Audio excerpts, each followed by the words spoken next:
If you are a condo owner or somebody wanting to own a condo in the state of Florida, if you watched my last video, I talked about how 80% of the condos in the state of Florida could be obsolete or worthless. And in this video, I'm gonna prove it to you because I've been diving through the internet trying to find more information on this subject, and I found some stuff that's very interesting. You need to definitely see this. Florida's condo crisis. Thousands of units flood the sales market, with condo owners trying to escape growing costs. See, I knew there was something bigger on the horizon, something that was gonna be truly breathtaking, and I found it. Now, those costs are tied to upcoming safety deadlines to meet state requirements and the rising insurance rates. You all probably know by now that the SIR study is just going to wreak havoc on the state of Florida, and a lot of these HOA and condo associations, they did not plan for this. You know, most of these condo associations are run by just normal people. Most of them have very little training in accounting, documentation, or anything to do with legal work. I would get calls from some of the unit owners who were just in tears. Laura Galliano serves as the association's president. She said the board knew in 2022 they were in trouble. And they were the ones that were deciding the fate on some of these large condo buildings. And they basically kicked the can for many years, most of the time to their own personal gain. Our insurance went up 800%. To the point of, actual neglect of these properties. So check out this video. These people are actually in the problem right now as we speak of being assessed for hundreds of thousands of dollars. Where one association decided the best path forward for them was to sell the building. Right, Joe? The thing about it is a lot of these properties are never going to be fixed up. And a lot of the owners, and if you're one of the owners, well, I want to give you my opinion on this. It's about the land underneath the condos. But you don't know what's under the hood, and that's where, it can really get pricey. Galliano points to a crack above her balcony and other building issues. Some of the many reasons she says the association chose to sell to a developer last summer. A deal she says that's near the finish line. Deferred maintenance projects. And for the 40-year, upwards of $100,000 each. For building upkeep that is required to meet state laws. And I want you to look very hard on Senate Bill 1526 and go down that rabbit hole. And it really talks about how some of these non-conforming buildings, that they can just knock these things down. And I talked about in my last video about the hostile takeover of some of these properties. And when the assessments are just so big that the owners will not be able to come up with the amount of money needed. People living at Mariners Bay condos made the very difficult decision to eventually leave their homes to avoid paying over $100,000 in assessments and dues just to stay. They're just going to take these properties over. They're going to remove the condo association, force these people out, and crush the building. And they're going to take those 7, 8, 9-story buildings and make 30-story buildings. And then they're going to use these properties for the things that they need or want to get done. Look, I worked around a bunch of these developers, okay? Being a real estate agent in the world that I'm in, I know a lot of developers. And there's one thing that all developers want in their acquisitions officers, and that is somebody to not have a real estate license, somebody not have a license, somebody not have a fiduciary duty to protect anybody other than their own corporation. And these guys are like hawks, and they're going to come in to this void created by the Florida Senate, okay? And they are going to steal these condominiums. Not steal them, they're going to pay their price because a lot of the people that are being assessed are not going to be able to pay for this. And I feel terrible about it, but I've got to blow the horn and tell y'all what I think and how I think this is going to play out. What they're doing is absolutely criminal. I don't think a lot of people understand just exactly what's going on. This SIR study basically said that they had to study the building, they had to find everything that was wrong with it, and they had to allot an amount of money to set aside to repair these things, and then keep that thing fully funded. And they had to do it by a certain date, and that date is December of this year. And it's just shocking that all of a sudden it caught these people off guard. One, I think some of the condo associations just weren't on the ball or wasn't really willing to tell anybody that was coming down the line. And the other was that, some of them just didn't care. Like, I have a close friend that saw my last video and he's like, yeah, man, I bought a property for $700,000 a condo and I'm getting a $300,000 assessment. I got another friend came online, told me the exact same thing. Another friend, I've been getting calls from my last video in Miami and Tampa and Orlando, and they're like, Jack, this is gonna bankrupt me. They're gonna foreclose on me. Older condos, like the ones at Mariners Bay, have recently flooded the real estate market. I've never seen this before. 18,000 of them on the market right now in Dade, Broward, and Palm Beach County. Craig Stanicki, ISG World's CEO, points to research from his firm. Condos available that are 30 years or older are plummeting in value, down 19% from last year. See, what some don't understand is when all of the elbows start flying in this and the litigation starts happening, that these condominiums are going to be tied up so much in litigation that nobody's going to lend on it. There's going to be no mortgages available on some of these condos because there's so many lawsuits flying. That means the properties are only going to be able to be sold for cash. And then it's just like, okay. It's why Mariners Bay's land development attorney advises all associations to consider a condo building buyout. It's going to depend on each building. What kind of condition are they in? Have they done upkeep over the years? What is it going to cost to fund reserves? And the cost proved too high at Mariners Bay. And that's just going to take down the amount of money, the pool of buyers that can buy these properties. And when these condo associations force you to sell the property in order to pay for the assessments, you know, it's just not going to happen.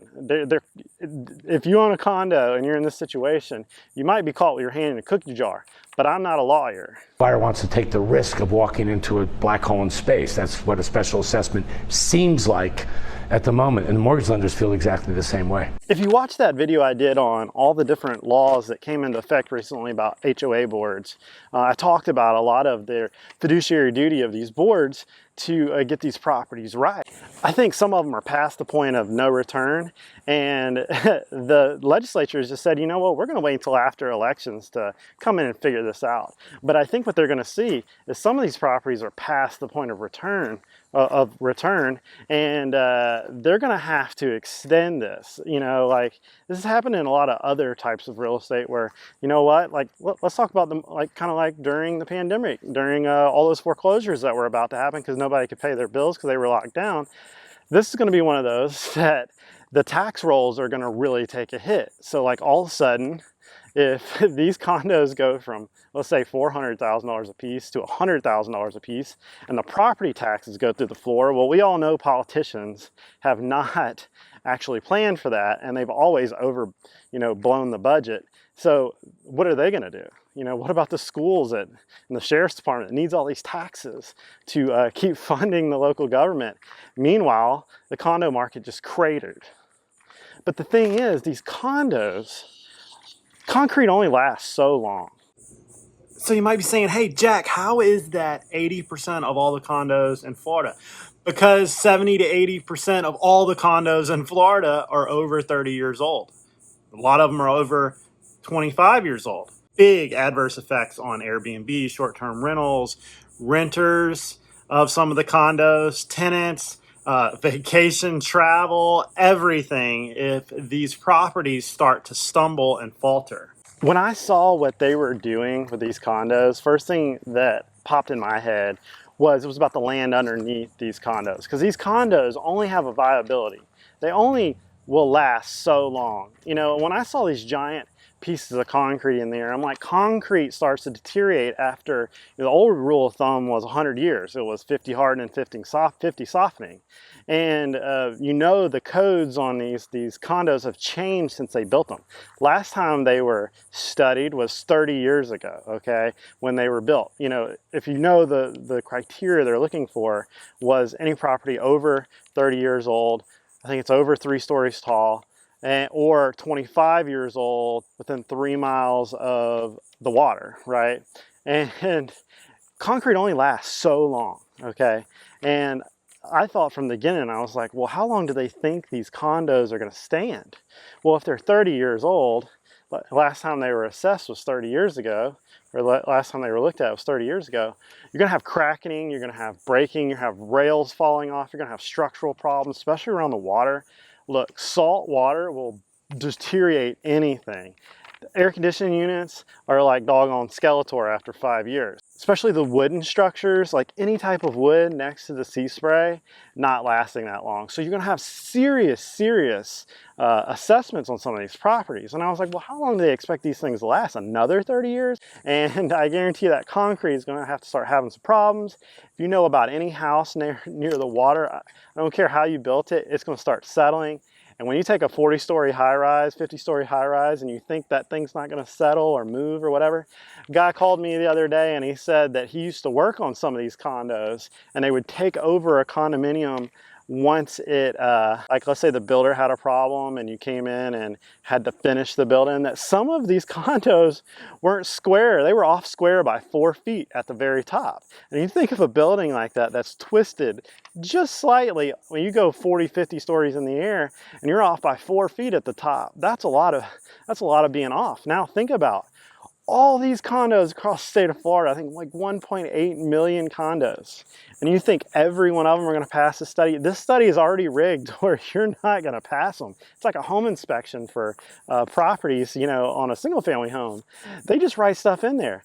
And when they just write stuff in there and it's on something structural, you're talking tens of thousands of dollars to fix it. Sometimes hundreds of thousands of dollars to fix it. Local lawmakers agree with the state Senate Majority Leader's decision to wait until the regular legislative session to begin examining potential solutions. That's how you fix this. You're gonna have to peel the orange back. And I know there's gonna be a lot of people in the comment section that'll say, hey, well, that's socialism to say that the government needs to fix it. I'm like, well, the government created it.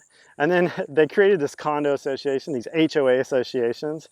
And then they did some dumb stuff. And then the Senate did some dumb stuff. And the only way to really fix this is to go in and do some dumb stuff. And it's a terrible circle of events because insurance is just not going to cover these giant buildings. And once they go past the point of no return, they're just going to crush them.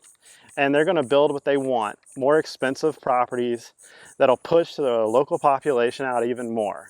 And when you see these Senate bills come in like this, they're not to help us, okay? They're there for people to make money and the things to change hands. And most people never even heard of this bill until recently. The thing about it is, you know, a lot of these properties are never going to be fixed up. And it's about the land underneath the condos. The assessments are just so big that the owners will not be able to come up with the amount of money needed. They're just going to take these properties over. They're going to remove the condo association, force these people out and crush the building. And they're going to take those 7, 8, 9-story buildings and make 30-story buildings. And then they're going to use these properties for the things that they need or want to get done. Look, and these guys are like hawks, and they are going to come in to this void created by the Florida Senate, okay? And they are going to steal these condominiums. Not steal them, they're going to pay their price because a lot of the people that are being assessed are not going to be able to pay for this. And I feel terrible about it, but I've got to blow the horn and tell y'all what I think and how I think this is going to play out. I don't think a lot of people understand just exactly what's going on. You know, the codes on these condos have changed since they built them. Last time they were studied was 30 years ago, okay, when they were built. You know, if you know the criteria they're looking for was any property over 30 years old, I think it's over 3 stories tall, or 25 years old within 3 miles of the water. Right? Wooden structures, like any type of wood next to the sea spray, not lasting that long. So you're going to have serious assessments on some of these properties. And I was like, well, how long do they expect these things to last? Another 30 years? We got to take into effect that what if they're not fixable? What if some of these properties are just too far gone? What if there's severe structural issues? You can't just go in, get all the tenants out, jack up the building, put some quick fixes on some of these things. Some of these things may take years to fix. They might take a very long time to renovate, not to mention some of the plumbing, because plumbing only lasts so long. Wiring only lasts so long. HVAC so long. Structural pieces, elevators, elevator shafts. We've had a lot of crazy wind on some of these properties, you know, these big buildings. You ever seen a condo in a hurricane, especially one like Sally or Katrina or Ivan? It's like a whirlwind. It's like a giant tornado on this humongous sail. They're going to continue to make your HOA dues creep up. They're going to keep going up. The condo dues are going to keep going up to cover these things. And then you're going to see these assessments. In conclusion, how do I think this is going to come down? I think some of these properties, like I said, are going to get crushed. They're going to get bought up by large holding companies. And the ones that can pull out of this, that manage their books, that manage their funds and allocations for repairs right, well, they'll be fine. And hopefully before you buy a condo, you go in and you make sure you check all this in the closing process. You have an agent that knows what they're doing to make sure there's no litigation and there's no assessments. You know, I told you in the last video, I saw a condo last week for $69,000 and it had a $200,000 assessment on top of it. And I was, we were all wondering why it was so cheap. Well, that was why. Nobody will touch it. Another real estate agent called me after my video last week and was like, look, I just got one right now trying to sell, caught up in litigation, cash only. Nobody can get out. They fenced them in because, you can't sell it. And that's pretty awful. You got to think some of these inspections, these SIRS inspections are really expensive and that comes out of the budget. And once these things are done, they're kind of like high level single family home inspections, where everything on the bus is going to be in that document, okay? And you don't even know if it's correct. You're going to have a study on top of the study just to prove that the one study is correct. If you ask 5 home inspectors to go through a single family home, they're going to find a bunch of random different things. And some are going to think that's a thing, and some are going to think, well, that's not a thing. And you're going to have a lot of expenses that you're going to have to comb through and get a third party to look at. Then you're going to have to bid it out. Then you're going to have to come up with a plan. And for all this to really be done by December, across the state, you cannot honestly tell me that is going to happen.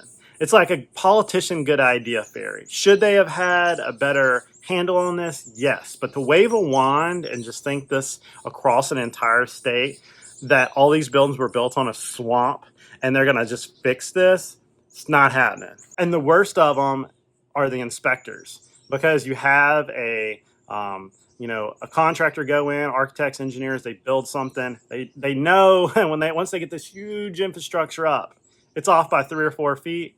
And they were like, well, we can't go back on this now.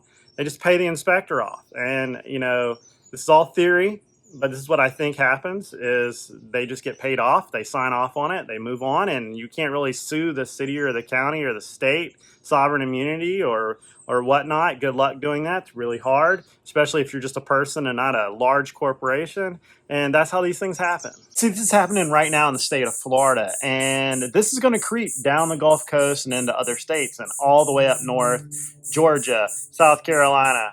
Everybody that's touching the water or touching any waterway, you got to be realizing that you're next. Because good idea fairies start with politicians usually in some other state like California, and they come down to the south. Well, now it is starting here by the water and creeping everywhere else. And pretty soon, I think the insurance companies are going to say, this is the standard, and you better go ahead and comply, or we're just not going to insure you. Then what? Like I said, this is about redevelopment, and it's opening up properties that they previously couldn't develop. Now they can, and they're going to go in, they're going to go into these historical districts and go into these land parcels that they couldn't build before, or they couldn't develop before, and they're going to take the old ones, they're going to crush them, going to conglomerate them, they're going to redo the sewer. Instead of those 6-unit or 6-story properties, they're going to have 30s and 40s, and it's really setting the stage for more luxury buildings, more luxury condos, to the point where you're like, wow, like Palm Beach, Miami-Dade, Pensacola, 30A, all these condos, it's just going to be revamped. Humongous construction projects. And who do you think is going to get their pockets lined with this? You all know it, the politicians. And lastly, I want you to think of all the banknotes that are being held on these. All the banks that are holding these notes, they're going to go to zero. There's going to be a lot of foreclosures. There's going to be a lot of mass sell-offs. A lot of people losing a lot of money going upside down on these condos. And it was kind of like the old golf course scheme, where you build a golf course, you sell the houses all the way around it, and sooner or later that golf course goes out of business, and those houses' value go down with it. And we saw one right here in Pensacola do the exact same thing, actually 2. And then all of a sudden I was like, well, what about this giant golf course that's nothing but weeds now and it's an eyesore? Well, I think condos in some places, not all, that they did this to them. They built these buildings, some with some really bad construction, and people bought them, and there was a lifespan on these houses. That's why the IRS gives you 27.5 years on depreciating a house, because the house winds up deteriorating to the point where you got to renovate the entire thing. And when the whole thing's made out of concrete, and you don't even know if the concrete was built right, because some of these condos were really badly built by some really bad architects and engineers, and they're just not going to be any good. And that's why I think a lot of them are going to be either worthless or obsolete, and these holding companies are going to come in and buy them up. And that's my thought on that. All these things I talked about in this video are driving these property values down, down, down, down. I mean, think about it. If you can't finance it, you can't pay for the assessments before closing, or some of these CCRs are wild and they force you to pay it before you can even put it on the market, or after the sale. Some of these people are just going to walk away from them. They're just going to say, I'm done, I'm out of here, foreclose on me, whatever, I have no choice. And then you're going to have pure capitulation. So yes, there is a chance a large part of these condos, especially these older ones, could be worthless or completely obsolete and not even worth fixable. There's a difference between worthless and not fixable. You see it in the single family houses all the time. Wholesalers will go in, or flippers will go in and be like, you know what, this thing's 100 years old, let's just crush it. This thing's 75 years old, let's just crush it. The floor plans, everything doesn't work. Can't put a second bathroom in it, can't do all these things. You know what? It's just not worth it. And some of these properties being on a swamp and being so close to the water, the sewer systems are just eating up the infrastructure and the parking lots, and everything to do with the way this thing was built in 1972 just does not work with the beach or whatever today. So you know what? They're just going to set the board for them to crush them and rebuild them. And I think that's what we're seeing. Just the politicians didn't tell anybody. They just went through and paved the way for these builders to do it. And that's how these guys work. They're all in the pocket of each other. And when you see this legislation come into effect, like, what is this? Read the fine lines and you will see that they are in the pockets of each other. You know, there again, the big boys get the green light and me and you get caught holding the bag. And, you know, I'm just trying to voice my opinion, to give you all a heads up on what I think's going on. Don't forget to like and subscribe. Comment down below if you have any thoughts on this or something to add to this. I'm just trying to put my mind out there as a real estate agent here on the Gulf Coast that does a lot of real estate deals, trying to figure this out. And let me know your thoughts, and I'll see you guys in the next video.